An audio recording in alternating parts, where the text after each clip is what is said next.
Every year in December, there's a new photo that floats around, that gets passed around social media. Photo is of a Santa putting on tefillin. Why is a Santa putting on tefillin? You always see in the photo some yeshiva boys, some Chabad yeshiva boys, approaching a Jew who's dressed as Santa and offering him to do a mitzvah. Where does this come from? What's this idea of putting on tefillin on a Santa? This Saturday, this Shabbat, is the 10th of Shvat.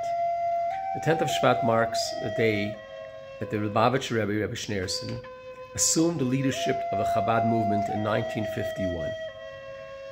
It was right after the Holocaust, difficult time for Judaism. The Rebbe had escaped the Nazis in Berlin and in France, and finally made it to the United States in 1941. And there he helped his father-in-law re-establish the Chabad movement on foreign soil. After his father-in-law passed away, the Rebbe initiated a widespread outreach program. There were a handful of Chassidim, broken, lost families, and yet the Rebbe had laid out a vision. The Rebbe laid out a vision of love. Love for every single Jew. Love for humanity. Love for the Torah and love for God. And at that night, that evening in Brooklyn, with a few hundred people gathered to hear the Rebbe's words, the Rebbe made a statement that these three loves, love of Torah, love of God, and love of a fellow Jew, are all connected. You can't love the Torah without loving a fellow Jew. If you love a fellow Jew, eventually you'll love the Torah as well. The Rebbe laid out how every Jew is important, regardless of their profession, regardless of their professed belief, whether they're connected to Judaism, they feel connected to Judaism or not. Intrinsically, we have a soul. Intrinsically, the whole Torah belongs to us. Even the tefillin, a very precious, holy object, which is usually used in a synagogue, the Rebbe said that tefillin belongs to every single one of us.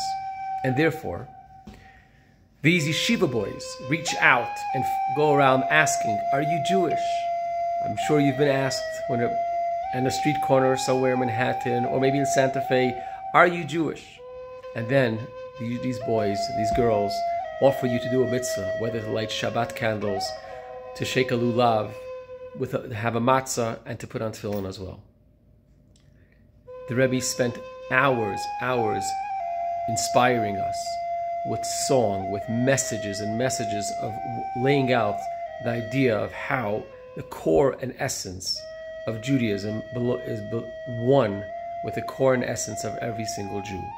It's not about tolerating other Jews, it's about loving and embracing every single one, because we are all one.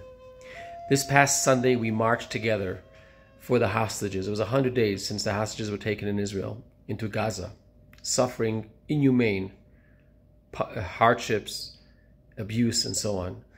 And we marched from the Jewish Center, from Chabad to the plaza. We prayed, we sang, we asked God to send us the miracle, to send them freedom. It was beautiful to see all the different Jews coming together from different walks of life, from different communities, from different cities. We stood together, and it made a tremendous impact on the people around. And most importantly, it made a tremendous impact on us. We knew that we're one. We knew that we are together. We felt very much together. On Tuesday, again, we marched to the roundhouse, to the Capitol, with our signs, begging and praying for their return. This will continue walking, and we continue reminding everybody of these fellow Jews, boys, girls, young children, elderly, who are still in captivity. And this Shabbat is a day we think about the message the Rebbe left us, the inspiration, the messages, the beautiful guidance that we could unpack and live every day. I invite you for a special Friday night dinner at 6 o'clock at the Jewish Center. Aaron Moskowitz is preparing a beautiful roast with a lot of other food, challah, wine, and other goodies. We're going to sit together. We're going to share that vision. We're going to talk about the stories of the Rebbe. We're going to connect, because we owe the Rebbe a debt of gratitude for saving Judaism after the Holocaust. Join us this Friday night. Shabbat Shalom.